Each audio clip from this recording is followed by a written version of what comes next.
Hello' মৰমৰ ছাত্ৰ ছাত্ৰীসকল, আজি আমি লৈ আহিছোঁ 24 আৱাৰ ষ্টাডি এডুকেশ্যন ইউটিউব চেনেলত দশম শ্ৰেণীৰ অসমীয়া পাঠ্যপুথি 7 নম্বৰ অধ্যায়। আজি আমি গদ্য অংশৰ পৰা 7 নম্বৰ অধ্যায় আলোচনা কৰিম। ভাৰতীয় সংস্কৃতি।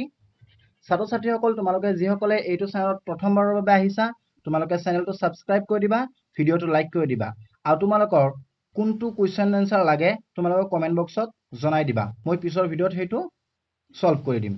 তো ছাত্ৰ ছাত্ৰীসকল, আহা আমি আজি বেছি দেৰি নকৰি আৰম্ভ কৰোঁ। আজি আমি আলোচনা কৰিম ভাৰতীয় সংস্কৃতি। আমাৰ ভাৰতীয় সংস্কৃতিৰ লেখক কোন? হেম বৰুৱা। আজি আমি এইটো চেপ্টাৰৰ সকলো প্ৰশ্নাৱলীৰ প্ৰশ্নোত্তৰ আৰু ভিতৰুৱা সকলো প্ৰশ্নোত্তৰ আমি আলোচনা কৰিম। তাৰ লগতে আমি মেট্ৰিক পৰীক্ষাত আগতে আহি যোৱা কিছুমান 1 নম্বৰী 2 নম্বৰী প্ৰশ্ন আমি আলোচনা কৰিম। তো ছাত্ৰ ছাত্ৰীসকল, তোমালোকে ভিডিঅ'টো স্কিপ নকৰিবা আৰু তোমালোকে ভিডিঅ'টো চাই থাকা আৰু সকলো প্ৰশ্নোত্তৰ তোমালোকে কি কৰিবা, বহীত তোমালোকে লিখি ল'বা। তো ছাত্ৰ ছাত্ৰীসকল, আমাৰ কি হয়, এই যে কবি পৰিচয় আছে, লেখক পৰিচয়ৰ পৰা আমাৰ বহু কুৱেশ্যন এনচাৰ তোমাৰ আহি থাকে। লেখক পৰিচয়ৰ পৰা আমাৰ বহু কুৱেশ্যন এনচাৰ আহি থাকে। যেনেকুৱা তোমাৰ ধৰা, আমাৰ লেখকৰ জন্ম কেতিয়া হৈছিল, লেখকৰ মৃত্যু কেতিয়া হৈছিল, কি কি কিতাপ লিখিছিল, এনেকুৱা তোমাৰ কিছুমান প্ৰশ্ন উত্তৰ আহি থাকে। সেইদৰে এই লেখক পৰিচয়ৰ পৰা যি কিছুমান প্ৰশ্ন উত্তৰ হয়, সেই প্ৰশ্নসমূহ মই তোমালোকৰ বাবে বনাই দিছোঁ। মই তোমালোকক শ্বৰ্টকাটত দি দিছোঁ, তাত তোমালোকে পাই যাবা। ছাত্ৰ ছাত্ৰীসকল, তাৰপিছত তোমালোকৰ শব্দ অৰ্থ আছে। এই সকলোবিলাক প্ৰশ্ন উত্তৰ আমি আজি আলোচনা কৰিম। তোমালোকে ভিডিঅ'টো স্কিপ নকৰিবা। ছাত্ৰ ছাত্ৰীসকল, তোমালোকৰ বাবে মই মেট্ৰিক পৰীক্ষাত আহিবলগীয়া 2027 চনত তাৰ বাবে মই ৰচনাও দি দিছোঁ। তোমালোকে এইটো ভিডিঅ'ত যাবা, এইটো ভিডিঅ'ৰ ডিছক্ৰিপশ্যনত তোমালোকে লিংক পাই যাবা। তোমালোকে যাই পেলাই তোমালোকে তাৰ পৰা চাই যাব পাৰিবা যে বহু কমন ৰচনা বহু বিচাৰি দিয়া হৈছে। ৰচনাসমূহ তোমালোকে চাই ল'বা। এই সকলো প্ৰশ্ন উত্তৰ আমি আজি আলোচনা কৰিম। তো আহা আমি আৰম্ভ কৰোঁ। ছাত্ৰ ছাত্ৰীসকল, আমাৰ ভাৱ বিষয়ক প্ৰশ্নাৱলীৰ যিসমূহ প্ৰশ্ন আছে, তাতে 1 নম্বৰ প্ৰশ্নত তোমালোকে কৈছে যে ভাৰতীয় সংস্কৃতিৰ প্ৰাণ কি? ভাৰতীয় সংস্কৃতিৰ প্ৰাণ কি? ভাৰতীয় সংস্কৃতিৰ প্ৰাণ হ'ল ক্ৰমবৰ্ধমান শক্তি। 2 নম্বৰত কৈছে যে ফ্ৰম ভলগা টু গংগা কাৰ ৰচনা? ফ্ৰম ভলগা টু গংগা পণ্ডিত ৰাহুল সংকৃত্যায়নৰ ৰচনা। ছাত্ৰ ছাত্ৰীসকল, কিছুমানে ভুল কৰে, এই সংকৃত্যায়নৰ জেগাত নহয় সংস্কৃত্যায়ন দি পেলাই বহি থাকে। তোমালোকে সেইটো নকৰিবা, কিতাপত যোনটো আছে তোমালোকে সেইটোৱে দিবা, সংকৃত্যায়নেই দিবা। তো 3 নম্বৰত কৈছে যে সৰ্বপল্লী ৰাধাকৃষ্ণে কালিদমনৰ কি আখ্যা দিছে? চোৱা, উত্তৰত কৈছে সৰ্বপল্লী ৰাধাকৃষ্ণই কালিদমনক আৰ্যই অনাৰ্যক সংস্কৃত কৰাৰ প্ৰতীক ধৰ্মী নৃত্য বুলি আখ্যা দিছে। তাৰপিছত তোমালোকে চোৱা, 4 নম্বৰ, কোনটো যুগক ভাৰতীয় সংস্কৃতিৰ বিস্তাৰ যুগ বুলিব পাৰি? বৌদ্ধ ধৰ্মৰ প্ৰচাৰ যুগক ভাৰতীয় সংস্কৃতিৰ বিস্তাৰ যুগ বুলিব পাৰি। 5 নম্বৰ প্ৰশ্নত কৈছে শিৱ আৰু শক্তি পূজাৰ মূল ক'ত আৱিষ্কাৰ হৈছিল? শিৱ আৰু শক্তি পূজাৰ মূল ক'ত আৱিষ্কাৰ হৈছে? শিৱ আৰু শক্তি পূজাৰ মূল মহেঞ্জোদাৰোৰ সংস্কৃতত আৱিষ্কাৰ হৈছিল। 6 নম্বৰ প্ৰশ্ন, ইছলামীয় ভাস্কৰ্যৰ মূল সম্পদ কি? ইছলামীয় ভাস্কৰ্যৰ মূল সম্পদ হ'ল গঠনৰ সৰলতা আৰু সুষমা। কিছুমানত বেলেগকে থাকিব পাৰে, কিন্তু কিতাপৰ পৰা হুবহু মই ইয়াত তুলি দি দিছোঁ। কিতাপৰ পৰা বাহিৰ কৰি ইয়াত লিখা হৈছে। তাৰপিছত 7 নম্বৰত আছে তোমাৰ অজন্তাৰ ছবিত প্ৰকাশ পোৱা ভাৱবস্তু দুটা কি কি? কি কৈছে? অজন্তাৰ ছবিত প্ৰকাশ পোৱা ভাৱবস্তু দুটা কি কি? 1 নম্বৰত তোমালোকে লিখিবা সন্ন্যাস জীৱন, 2 নম্বৰ হৈছে সমূহীয়া জীৱন। এইখিনি 1 নম্বৰ সন্ন্যাস জীৱন, 2 নম্বৰ সমূহীয়া জীৱন। 8 নম্বৰ প্ৰশ্নত কৈছে গান্ধীজীয়ে নতুন যুগৰ ভাৰতীয় সংস্কৃতি কেনেকুৱা হ'ব লাগে বুলি মত প্ৰকাশ কৰিছে? চোৱা, গান্ধীজীয়ে কৈছে যে নতুন যুগৰ ভাৰতীয় সংস্কৃতি সমন্বয়ৰ বস্তু হ'ব লাগে। অতীতৰ যিখিনি শ্ৰেষ্ঠ আৰু সত্য বুলি সম্যক দৃষ্টিকোণৰ পৰা স্বীকৃতি হৈছে, তাৰ ভেটিত বৰ্তমানৰ সংস্কৃতিৰ ভেটি বান্ধিবলৈ চেষ্টা কৰাটো উচিত হ'ব। 9 নম্বৰ প্ৰশ্ন, সুকুমাৰ কলাৰ ভিতৰত কোনটো শিল্পক বেছি স্থায়ী বোলা হৈছে? সুকুমাৰ কলাৰ ভিতৰত চিত্ৰ শিল্পক বেছি স্থায়ী বোলা হৈছে। 10 নম্বৰ, হেম বৰুৱাৰ সাহিত্য চৰ্চা সম্পৰ্কে 5 শাৰীমান বাক্যৰ ভিতৰত এটি পৰিচয় দিয়া। তোমালোকক মই আগতেই কৈছোঁ যে কবি পৰিচয় আহিব পাৰে। যেনেকুৱা সৰু হয় তোমালোকৰ কবিৰ জন্ম ঠাই, কি কিতাপ ৰচনা কৰিছিল, কেতিয়া মৃত্যু হৈছিল, কেতিয়া জন্ম হৈছিল, এইসমূহ। ইয়াত চোৱা 5 শাৰীমান লিখিবলৈ দিছে, কিন্তু সৰুকৈ দিছে যে কি সাহিত্য চৰ্চা সম্পৰ্কে। তোমালোকে চোৱা এনেদৰে এইখিনি লিখি দিবা।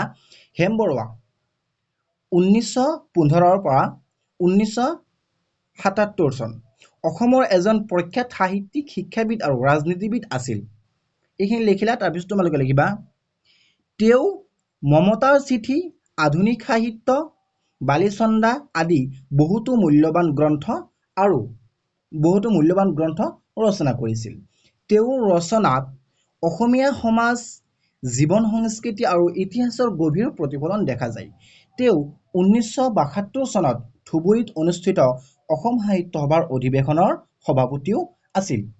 এইটো পৰীক্ষাত আহিব পাৰে যে তেওঁ কিমান চনত কোনটো অধিৱেশনৰ সভাপতিত্ব কৰিছিল, আৰু তেওঁ 2খন কিতাপৰ নাম লিখা। এনেকৈ আহিব পাৰে, তোমালোকে ইয়াৰ পৰা চাই লিখি দিব পাৰিবা। 11 নম্বৰত কৈছে ভাৰতীয় সংস্কৃতিৰ পাঠটোৰ সাৰাংশ লিখা। ইয়াত সুন্দৰকৈ দি দিয়া আছে, এনেকৈ দি দিয়া আছে তোমালোকে অলপ লিখি ফুল নাম্বাৰ পাই যাবা। ভাৰতীয় সংস্কৃতি পাঠটি লেখক হেম বৰুৱাৰ দ্বাৰা ৰচিত। এই পাঠত লেখক ভাৰতীয় সংস্কৃতিৰ বিশালতা আৰু ইয়াৰ সমন্বয়বাদী চৰিত্ৰৰ বিষয়ে আলোচনা কৰা হৈছে। তেওঁৰ মতে ভাৰতীয় সংস্কৃতি এক ক্ৰমবৰ্ধমান শক্তি, যাৰ বাবে ই বিভিন্ন সভ্যতাৰ প্ৰভাৱৰ পাছতো নিজৰ অস্তিত্ব অটুট ৰাখিছে। আৰ্য, দ্ৰাবিড়, মংগোলীয় আদি বিভিন্ন জাতি জনগোষ্ঠীৰ সংমিশ্ৰণত এই সংস্কৃতি গঢ় লৈ উঠিছে। ভাৰতীয় সংস্কৃতিয়ে সকলো বাহিৰৰ প্ৰভাৱক নিজৰ কৰি লৈছে। পাঠটিত সভ্যতা আৰু সংস্কৃতিৰ মাজত পাৰ্থক্যও দেখুওৱা হৈছে। সভ্যতা এক ভৌতিক উন্নতিৰ সূচক, কিন্তু সংস্কৃতি হ'ল কোনো এটা জাতিৰ জীৱনৰ কলাত্মক আৰু আধ্যাত্মিক প্ৰতিভা। তাৰপিছত কৈছে অজন্তাৰ চিত্ৰশিল্প, উত্তৰ আৰু দক্ষিণ ভাৰতৰ ভাস্কৰ্য, পাৰ্থক্য আদিৰ উদাহৰণ দি লেখকে ভাৰতীয় সংস্কৃতিৰ বৈচিত্ৰ্য আৰু একতাৰ স্বৰূপ দাঙি ধৰিছে। ভাৰতীয় সংস্কৃতিত ইছলামীয় সংস্কৃতিৰ প্ৰভাৱ আৰু তাৰ ফলত হোৱা সমন্বয়ৰ কথাও এই পাঠত সুন্দৰভাৱে আলোচনা কৰা হৈছে। শেষত গান্ধীজীৰ মতে অনুসৰি ভৱিষ্যতৰ ভাৰতীয় সংস্কৃতিও এনে এক সমন্বয়ৰ ভেটিতে গঢ় ল'ব লাগে বুলি লেখকে মত প্ৰকাশ কৰিছে। মানে ইয়াত তোমাৰ কি কৈছোঁ বা ইয়াত কি কোৱা হৈছে যে এই পাঠটোত, এই গদ্যটোত তোমাৰ যিমানবোৰ কথা তুলি ধৰা হৈছে, এই সকলোবোৰ কথাৰ পৰা কিছু কিছু কথা তোমালোকৰ এই মূল ভাৱত তোমালোকক তুলি দিয়া হয়। আৰু তোমালোকে সকলোবোৰৰ পৰা যদি কিছু মূল ভাৱৰ কথা তোমালোকে তুলি দিয়া, তেনেহ'লে তোমালোকৰ মূল ভাৱ হৈ যায়। বাছ এইখিনিয়েই মূল ভাৱ। তোমালোকে 10 শাৰীও লিখিব পাৰা, 5 শাৰীও লিখিব পাৰা, তোমালোকৰ নিজৰ ইচ্ছা। কিন্তু তোমালোকে যেতিয়া নেকি এই পাঠটো তোমালোকে ভালদৰে বুজি ল'বা, এই অধ্যায়টো, তেতিয়া তোমালোকৰ না কোনো মূল ভাৱ, না কোনো ডাঙৰ কুৱেশ্যন, প্ৰশ্নোত্তৰ তোমালোকে সকলো কৰিব পাৰিবা। বাছ এটাই কমি তোমালোকৰ, যে তোমালোকে নপঢ়া আৰু বুজিবলৈ চেষ্টা নকৰা। তোমালোকে খালি মুখস্থ কৰা মাথা মাৰা, কিন্তু সেইটো নকৰি তোমালোকে বুজিবলৈ চেষ্টা কৰিবা। তো আহা আমি এইটো 12 নম্বৰ চাওঁ এতিয়া, যে ভাৰতীয় সংস্কৃতি এক বিৰাট সমন্বয়ৰ বস্তু। এই কথাষাৰ কিমান দূৰ যুক্তিপূৰ্ণ? ভাৰতীয় সংস্কৃতি পাঠটোৰ আধাৰত বিচাৰ কৰা। চোৱা, আমি যেইখিনি তোমালোকৰ আগতে আলোচনা কৰিছোঁ মূল ভাৱ, এই মূল ভাৱৰ কথাখিনি ইয়াত সোমোৱা আছে। এইখিনি আৰু সেইখিনি প্ৰায় একেই। চোৱা তোমালোকে, ভাৰতীয় সংস্কৃতি এক বিৰাট সমন্বয়ৰ বস্তু। বাছ কথাষাৰ সম্পূৰ্ণৰূপে যুক্তিপূৰ্ণ। হেম বৰুৱাৰ ভাৰতীয় সংস্কৃতি পাঠটোত এই কথা স্পষ্টভাৱে প্ৰতিফলিত হৈছে। এইখিনি তোমালোকে সংগীতি লিখিলা। ভাৰতবৰ্ষলৈ বিভিন্ন সময়ত আৰ্য, দ্ৰাবিড়, শুক, সোণ, মংগোলীয় আদি বহুতো জনগোষ্ঠীৰ আগমন ঘটিছে। এই সকলোবোৰ জনগোষ্ঠীয়ে নিজৰ নিজৰ ভাষা, কলা, ধৰ্ম আৰু নীতি লগত লৈ আহিছিল। ভাৰতীয় সংস্কৃতিৰ মূল বৈশিষ্ট্য হ'ল যে কোনো বাহিৰৰ প্ৰভাৱক অস্বীকাৰ নকৰি সকলোকে আঁকোৱালি লৈছে। সময়ৰ লগে লগে এই সকলোবোৰ ভিন্ন সংস্কৃতিৰ উপাদান মিলি গৈ এক বিশাল আৰু সমৃদ্ধ ভাৰতীয় সংস্কৃতিৰ সৃষ্টি কৰিছে। উদাহৰণস্বৰূপে অনাৰ্যসকলৰ শিৱ আৰু শক্তি পূজা পিছলৈ হিন্দু ধৰ্মৰ অংগ হৈ পৰিছিল। ঠিক তেনেদৰে ইছলামীয় ভাস্কৰ্য আৰু ভাৰতীয় ভাস্কৰ্যৰ মিলনত তাজমহলৰ দৰে অপূৰ্ব শিল্পৰ সৃষ্টি হৈছিল। এইবোৰ উদাহৰণে প্ৰমাণ কৰে যে ভাৰতীয় সংস্কৃতি সঁচাকৈয়ে এক বিৰাট সমন্বয়ৰ ফচল। 13 নম্বৰ চোৱা, সভ্যতা আৰু সংস্কৃতি শব্দ দুটাৰ মাজৰ পাৰ্থক্য বিচাৰ কৰা। তোমালোকে লিখিবা, সভ্যতা আৰু সংস্কৃতি শব্দ দুটাৰ প্ৰায়ে একেলগে ব্যৱহাৰ কৰা হ'লেও দুয়োটাৰ মাজত পাৰ্থক্য আছে। পাত্ৰীৰ আধাৰত এই পাৰ্থক্য তলত দিয়া ধৰণৰ। সভ্যতা হ'ল এক বিশেষ সামাজিক বা ৰাজনৈতিক অৱস্থা। ই সাধাৰণতে মানুহৰ ভৌতিক বা বস্তুগত উন্নতিৰ লগত জড়িত, যেনে নগৰ পৰিকল্পনা, ৰাজনৈতিক ব্যৱস্থা, বিজ্ঞানৰ উন্নতি আদি। সভ্যতাত এটা সমাজৰ বাহ্যিক দিশটো প্ৰতিনিধিত্ব কৰে। এতিয়া সংস্কৃতি কি? যে আনহাতে সংস্কৃতি হ'ল কোনো এটা জাতি বা সমাজ এখনৰ জীৱনৰ প্ৰতিভা। ই মানুহৰ কলাত্মক, আধ্যাত্মিক আৰু বৌদ্ধিক দিশটোক সামৰি লয়, যেনে ভাষা, সাহিত্য, সংগীত, চিত্ৰকলা, ভাস্কৰ্য, দৰ্শন আদি। সংস্কৃতিয়ে এটা সমাজৰ আভ্যন্তৰীণ আৰু মানসিক দিশটোক প্ৰকাশ কৰে। চমুকৈ ক'বলৈ গ'লে সভ্যতা যদি শৰীৰ হয়, সংস্কৃতি হ'ল তাৰ আত্মা। এইটো একদম মোষ্ট ইম্পৰ্টেণ্ট কথা। এতিয়া 14 নম্বৰ প্ৰশ্নত চোৱা, তোমালোকৰ কৈছে যে উত্তৰ ভাৰতীয় ভাস্কৰ্যৰ বিষয়ে তোমাৰ পাঠ্যপুথিৰ সহায়ত লিখা। সুন্দৰকৈ দিয়া আছে। ভাৰতীয় সংস্কৃতি পাত্ৰীৰ মতে উত্তৰ ভাৰতীয় ভাস্কৰ্যত ইছলামীয় ভাস্কৰ্যৰ প্ৰভাৱ বেছিকৈ দেখা যায়। ইয়াৰ মূল বৈশিষ্ট্য হ'ল গঠনৰ সৰলতা আৰু সুষমা। উত্তৰ ভাৰতীয় ভাস্কৰ্যৰ বৃত্ত আৰু বক্ৰ ৰেখাৰ প্ৰাদুৰ্ভাৱ বেছি। ইয়াৰ ভাস্কৰ্যবোৰক সংহতিৰ ভাস্কৰ্য বুলিও কোৱা হয়, কাৰণ ইয়াৰ সৌন্দৰ্য নিৰ্ভৰ কৰে সমন্বয় আৰু গঠনৰ সুষমাৰ ওপৰত, আৰু কাৰুকাৰ্যৰ বিশালতাৰ ওপৰত নহয়। এই ভাস্কৰ্য ভাৰতীয় আৰু ইছলামীয় এই দুই ধাৰাৰ মিলন ঘটিছে। উদাহৰণস্বৰূপে তাজমহলত এই দুই ধাৰাৰ অপূৰ্ব সমন্বয় দেখা যায়। এতিয়া চোৱা, এটা কথা কৈছে যে 15 নম্বৰত কৈছে যে অজন্তাৰ গুহাৰ চিত্ৰকলাৰ এটি বিৱৰণ দিয়া। তোমালোকে যদি পাঠ্য আচলতে বুজি পোৱা নহয় ছাত্ৰ ছাত্ৰীসকল, তোমালোকে এই অজন্তাৰ গুহাৰ বিষয়ে তোমালোকে নো টেনশ্যন দিব পাৰিবা। এই অজন্তাৰ গুহাৰ বিষয় অকল খালি ক্লাছ 10তেই নহয়, তোমালোকৰ যিমান কম্পিটিটিভ এক্সাম দিবা সকলোতে তোমাৰ এই অজন্তাৰ গুহাৰ বিষয়ে তোমালোকৰ আহিবই আহিব। আৰু ভাৰতীয় সংস্কৃতি চেপ্টাৰটো তোমাৰ খুবেই ইম্পৰ্টেণ্ট। চোৱা, অজন্তাৰ গুহাৰ শিল্পকলা ভাৰতীয় সংস্কৃতিৰ এক অমূল্য সম্পদ। এই গুহাবোৰত অহা ছবিসমূহে ভাৰতীয় সংস্কৃতিৰ বৌদ্ধ যুগৰ স্বৰূপ প্ৰকাশ কৰে। অজন্তাৰ ছবিত দুটা মূল ভাৱবস্তু ফুটি উঠিছে। এটা হ'ল সন্ন্যাস জীৱন আৰু আনটো হ'ল সমূহীয়া জীৱন। এই দুটা তোমালোকৰ পৰীক্ষাত মানে 2 মাৰ্কৰ বা 1 নম্বৰৰ প্ৰশ্ন উত্তৰ আহিব পাৰে, তোমালোকে চাই ল'বা। এইখিনি তোমালোকে লিখি ল'বা। এটা দিশত আছে দয়া, ধ্যান আৰু মৌনতাৰ ছবি, আনটো দিশত আছে জীৱনৰ আনন্দৰ উৎসৱময় চিত্ৰ, য'ত ফুটি উঠিছে শক্তি, খ্যাতি, প্ৰেম আৰু যৌৱন। এই দুয়োটা বিপৰীতমুখী ভাৱধাৰাক অজন্তাৰ শিল্পসকলে একেলগে ফুটাই তুলিছে। ইয়াৰ ছবিবোৰত প্ৰাক মুছলিম যুগৰ জীৱন প্ৰাচুৰ্যৰ কথা ফুটি উঠিছে। এই ছবিবোৰে ভাৰতীয় সংস্কৃতিৰ গভীৰতা আৰু বৈচিত্ৰ্যক প্ৰকাশ কৰে। 16 নম্বৰ, মোগল সম্ৰাট বাবৰৰ আমলত ভাৰতত প্ৰৱেশ কৰা চিত্ৰকলাৰ নতুন ধাৰাটো কেনে আছিল? লিখা। ছাত্ৰ ছাত্ৰীসকল, মই তোমালোকক সকলো প্ৰশ্ন উত্তৰ সৰু সৰুকৈ দিছোঁ দেই, কিন্তু ইয়াত মূল কথাসমূহ দিয়া আছে। তোমালোকে এইখিনি লিখিলে তোমালোকে ফুল নাম্বাৰ পাই যাবা। কম লিখি বেছি নাম্বাৰ পোৱাৰ এইটো এটা সুবিধা। যে মোগল সম্ৰাট বাবৰৰ আমলত ভাৰতত প্ৰকাশ কৰা চিত্ৰকলাৰ নতুন ধাৰণাটো আছিল পাৰস্যৰ পৰা অহা। এই চিত্ৰশিল্পৰ মূল আধাৰ আছিল প্ৰচুৰ ব্যক্তিবোধ। ইয়াত জনজীৱন বা সমষ্টি জীৱনৰ কোনো সংবাদ নাছিল। ইয়াৰ লক্ষ্য আছিল ব্যক্তিৰ জীৱন প্ৰকাশ। এই শিল্পৰীতিত ভাৱ প্ৰৱণতাৰ স্থান নাছিল, কিন্তু আছিল বিপুল উৎসাহ, উদ্দীপনা আৰু প্ৰেৰণা। বাবৰৰ আমোলত ভাৰতৰ পুৰণি চিত্ৰধাৰাৰ লগত এই নতুন পাৰ্চী শৈলীৰ সংমিশ্ৰণ ঘটি এক নতুন পদ্ধতিৰ উদ্ভৱ হৈছিল, যাক মোগল আৰু ৰাজপুত শিল্প বুলি জনা যায়। 7 নম্বৰ উত্তৰ ভাৰতৰ সংগীতত কি নতুন বস্তু আমাৰ চকুত পেলোৱা বুলিছে। উত্তৰ ভাৰতৰ উচ্চাংগ সংগীত নতুন বস্তু হ'ল লোকসংগীতৰ প্ৰভাৱ।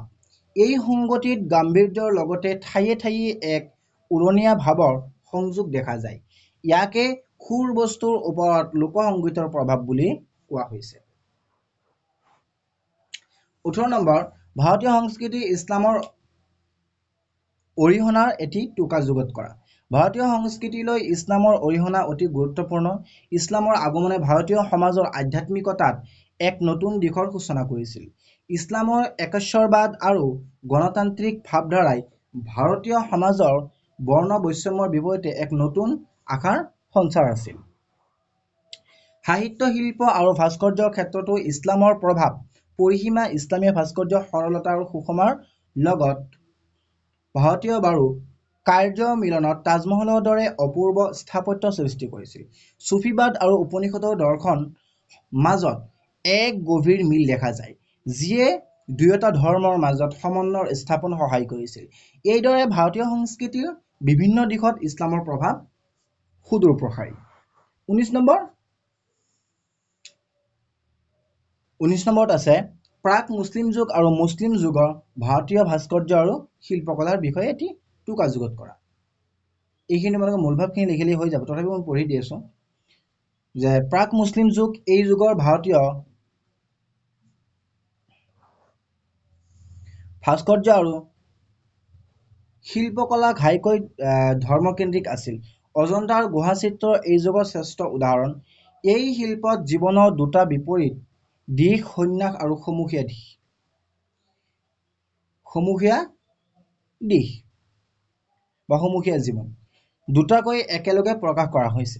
ইয়াত মানৱ জীৱনৰ প্ৰাচুৰ্য আনন্দ আৰু আধ্যাত্মিকৰ এক অপূৰ্ব সমাহাৰ ঘটিছে।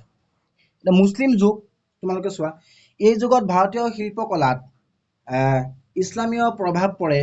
বিশেষকৈ উত্তৰ ভাৰতৰ ভাস্কৰ্যত এই প্ৰভাৱ স্পষ্ট। ইছলামীয় ভাস্কৰ্যৰ মূল বৈশিষ্ট্য হ'ল গঠন সৰলতা আৰু সুষমা। ভাৰতীয় কাৰুকাৰ্যৰ লগত এই শৈলীৰ মিলনত তাজমহল, ফতেহপুৰ চিক্ৰী আদিৰ দৰে স্থাপত্যৰ জন্ম হৈছিল। এই যুগত চিত্ৰকলাত ব্যক্তিবোধৰ ওপৰত গুৰুত্ব দিয়া হৈছিল, য'ত ৰজা মহাৰজাৰ জীৱনৰ ছবি অঁকা হৈছিল। এইদৰে দুয়োটা যুগতে ভাৰতীয় শিল্পকলাই নিজা নিজা বৈশিষ্ট্যৰে সংস্কৃতিৰ ভঁৰাল চহকী কৰিছে। এতিয়া আমি 20 নম্বৰত ব্যাখ্যাসমূহ আলোচনা কৰিম। কি কৈছে? সংস্কৃতিৰ অবিচ্ছিন্ন ধাৰাই হৈছে ভাৰতীয় জীৱনৰ মূল সম্পদ। ছাত্ৰ ছাত্ৰীসকল তোমালোকে প্ৰথমে সংগতিখিনি চাবা। সংগতি খালি মই তোমালোকক পঢ়ি দিম আৰু তাৰপিছত যিখিনি আছে সেইখিনি তোমালোকে নিজে লিখি ল'বা।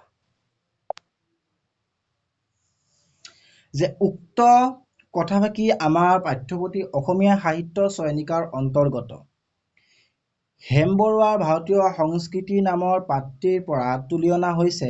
ইয়াৰ জৰিয়তে লেখকে ভাৰতীয় সংস্কৃতিৰ নিৰবিচ্ছিন্নতা আৰু স্থায়িত্ব কথাকে বুজাইছে। তোমালোকে সংগতিখিনি প্ৰায় তোমালোকৰ একেই থাকে। এইখিনি তোমালোকে ভালদৰে লিখি ল'বা। এইখিনি ভাৰতীয় সংস্কৃতিৰ ইতিহাস অতি প্ৰাচীন।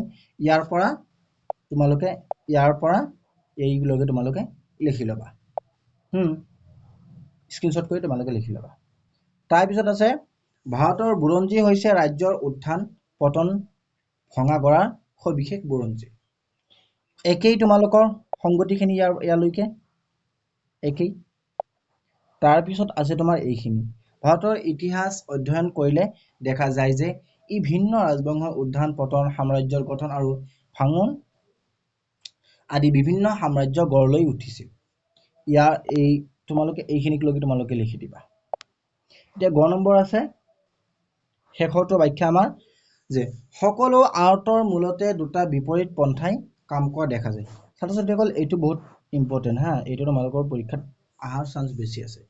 উক্ত কবিতাফাকি আমাৰ পাঠ্যপুথি অসমীয়া সাহিত্য চয়নিকাৰ অন্তৰ্গত হেমবৰুৱাৰ ভাৰতীয় সংস্কৃতি নামৰ পাঠটিৰ পৰা তুলি অনা হৈছে। ইয়ালৈকে তোমাৰ সংগতি, আৰু ইয়াৰ পৰা এইখিনি তোমাৰ ব্যাখ্যা হিচাপে তোমালোকে লিখি দিবা। এই চোৱা সংগতি এইখিনি, তাৰপিছত তোমালোকে ইয়াৰ পৰা ইয়ালৈকে ব্যাখ্যা হিচাপে তোমালোকে লিখি দিবা। ছাত্ৰ ছাত্ৰীসকল এতিয়া আমি আলোচনা কৰিম ভাৱ বিষয়ক সন্ধি ভঙা তোমালোকে চাই থাকিবা এই চোৱা সংস্কৃতি সংস্কৃতি মানে হল সম যোগ কৃতি সংস্কৃতি সমন্বয় সম যোগ অন্বয় সমন্বয় সম যোগ বন্ধ সম্বন্ধ ভাৰাক্ৰান্ত ভাৰ যোগ আক্ৰান্ত সন্মত সম যোগ মত সন্মত এইখিনি তোমালোকে ভুল নকৰিবা বিশেষ্য বা বিশ্লেষণ নিয়া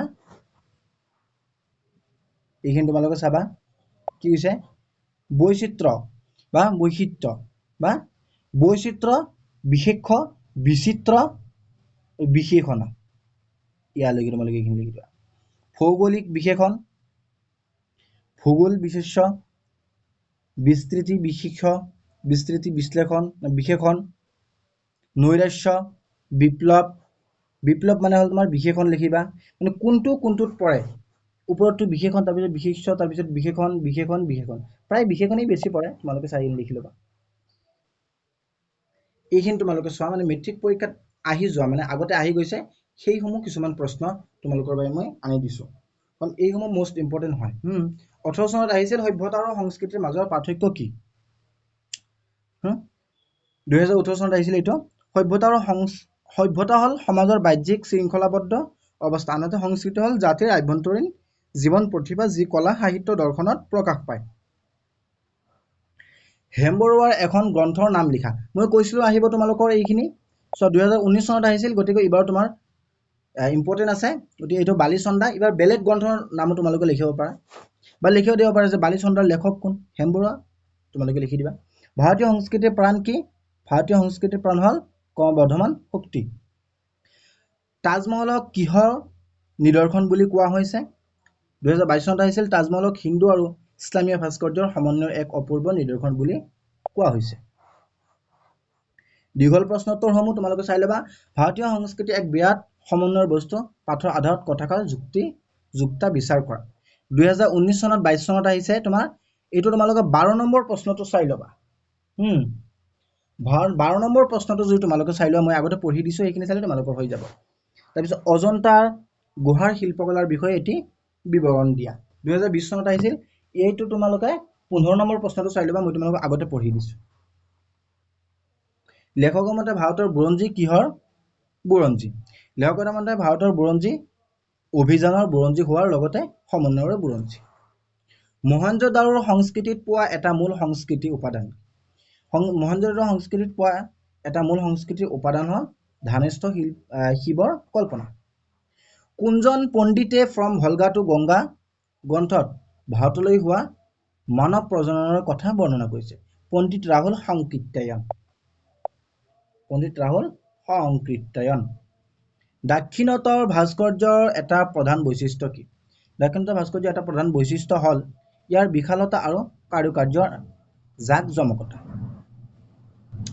পাঠটোত উল্লেখ থকা কালীয় দমনৰ প্ৰতীক ধৰ্মী ব্যাখ্যা কোনে কৰিছিল সৰ্বপল্লী ৰাধাকৃষ্ণ তাৰপিছত আছে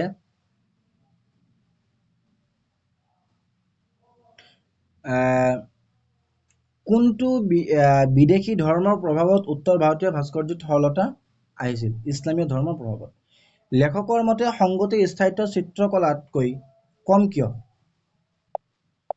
এইটো কাৰণ সংগতিতে আকাৰ শূন্য ক্ষণস্থায়িত্ব অনুভূমিৰ জন্ম দিয়ে যি অন্তৰ হিল্লোল তোলাৰ পিছতে শেষ হৈ যায় এতিয়া আমি 1 নম্বৰ কিছুমান প্ৰশ্ন আলোচনা কৰিম কবি পৰিচয়ৰ পৰা অনা হেমবৰুৱাদেৱৰ কেতিয়া আৰু ক'ত জন্ম হৈছিল 1915 চনত তেজপুৰ হেমবৰুৱাদেৱৰ জন্ম হৈছিল হেমবৰুৱাদেৱৰ অসম সাহিত্য সভাৰ কোনখন অধিৱেশনত সভাপতিত্ব আছিল হেমবৰুৱাদেৱৰ 1972 চনত ধুবুৰীত অনুষ্ঠিত হোৱা অধিৱেশনত সভাপতিত্ব আছিল কৈছিল তোমালোকৰ আহিব এইবোৰ তোমালোকৰ কবি পৰিচয়ৰ পৰা বাহিৰ কৰা হৈছে লেখক পৰিচয়ৰ পৰা তোমালোকে লেখক পৰিচয়টো পঢ়িবা হেমবৰুৱাদেৱৰ এখন উল্লেখযোগ্য গ্ৰন্থৰ নাম লিখা আগত আমি কি লিখিছিলো বালিচন্দা তোমালোকে এটো লিখিব পাৰিবা the red river and the blue hill হেমবৰুৱাদেৱৰ কেতিয়া মৃত্যু হৈছিল 1977 চনত হেমবৰুৱাদেৱৰ মৃত্যু হৈছিল ভাৰতীয় সংস্কৃতি পাঠটোৰ লিখক কোন ভাৰতীয় সংস্কৃতি পাঠটোৰ লিখক হল হেমবৰুৱা ইংৰাজ ৰোমান্টিক কবি কিটোছৰ সম্পূৰ্ণ নাম কি? ৰোমান্টিক কবি কিটোছৰ সম্পূৰ্ণ নাম হ'ল জন কিটছ। ভাৰতীয় সংস্কৃতিৰ মূল আদৰ্শ কি? ভাৰতীয় সংস্কৃতিৰ মূল আদৰ্শ হ'ল সমন্বয়ৰ সংস্কৃতি। সংস্কৃতিৰ অৰ্থ কি? সংস্কৃতিৰ অৰ্থ হৈছে কোনো এটা জাতিৰ বা সমাজ এখনৰ জীৱনৰ প্ৰতিভা। হিন্দু শ্ৰাদ্ধবিধি কোন যুগৰ অৱদান? হিন্দু শ্ৰাদ্ধবিধি অনাৰ্য যুগৰ অৱদান। অজন্তা ছবিবোৰত ভাৰতীয় সংস্কৃতিৰ কোন যুগৰ কথা সোঁৱৰাইছে? অজন্তা ছবিবোৰত ভাৰতীয় সংস্কৃতিৰ বৌদ্ধ যুগৰ কথা সোঁৱৰাইছে। কোনগৰাকী মোগল সম্ৰাটৰ আমলত চিত্ৰশিল্পৰ নতুন ধাৰা পোনপ্ৰথমে ভাৰতত প্ৰৱেশ কৰে? বাবৰৰ আমলত। ফ্ৰম ভলগা টু গংগা নামৰ কিতাপখনৰ লেখক কোন? পণ্ডিত ৰাহুল সংকৃত্যায়ন। ভাৰতীয় সংস্কৃতিৰ প্ৰাণ কি? ক্ৰমবৰ্ধমান শক্তি। শিৱ আৰ্য নে অনাৰ্য? অনাৰ্য। এইটো তোমালোকৰ ইম্পৰ্টেণ্ট আহিব পাৰে। কামাখ্যা দেৱী আগতে কোন গোষ্ঠীৰ দেৱী আছিল? অনাৰ্য গোষ্ঠীৰ। উত্তৰ ভাৰতৰ ভাস্কৰ্যত কি ৰেখাৰ প্ৰাদুৰ্ভাৱ? সৰহ, বৃত্ত আৰু বক্ৰ। নামঘোষা কোনে ৰচনা কৰিছিল? মাধৱদেৱে। কীৰ্তন পুথিখনৰ লেখকৰ নাম কি? শংকৰদেৱ, মানে কীৰ্তন ঘোষাও বুলি কয় এইটো। সভ্যতা কি? সভ্যতাই বিশেষ এটা সামাজিক বা ৰাজনৈতিক অৱস্থা বুজায়। ই এটা সমাজ পদ্ধতি। এইটো তোমালোকে চাবা, দীঘলীয়া প্ৰশ্ন কিছুমান আহিছিল। ভাৰতীয় ভৌগোলিক জীৱন কেনেদৰে বিচিত্ৰময় ৰূপত প্ৰকাশ পাইছে? এইবোৰ তোমালোকৰ মানে পাঠৰ পৰা ভিতৰুৱা প্ৰশ্নোত্তৰ বনাই দিয়া প্ৰশ্নোত্তৰ। তোমালোকে এইখিনি চাই ল'বা। সৰুকৈ দিয়া আছে, লিখি দিছোঁ, তুলি ল'বা। তাৰপিছত এইটো আছে যে আৰ্টত কি কি বিপৰীত পন্থাই প্ৰকাশ লাভ কৰে? অথবা সাধাৰণতে সকলো আৰ্টৰ মূলতে দুটা বিপৰীত পন্থাই কাম কৰা দেখা যায়। ইয়াত উল্লেখ কৰা বিপৰীত পন্থা দুটাৰ বিষয়ে লিখা। 15 চনত আহিছিল, মানে ভিতৰৰ প্ৰশ্নোত্তৰ এইবোৰ। তোমালোকে এইখিনি লিখি ল'বা। 22 নম্বৰত আছে পণ্ডিত ৰাহুল সংকৃত্যায়নে কোনখন গ্ৰন্থৰ বাবে সাহিত্য অকাডেমী বঁটা লাভ কৰিছিল?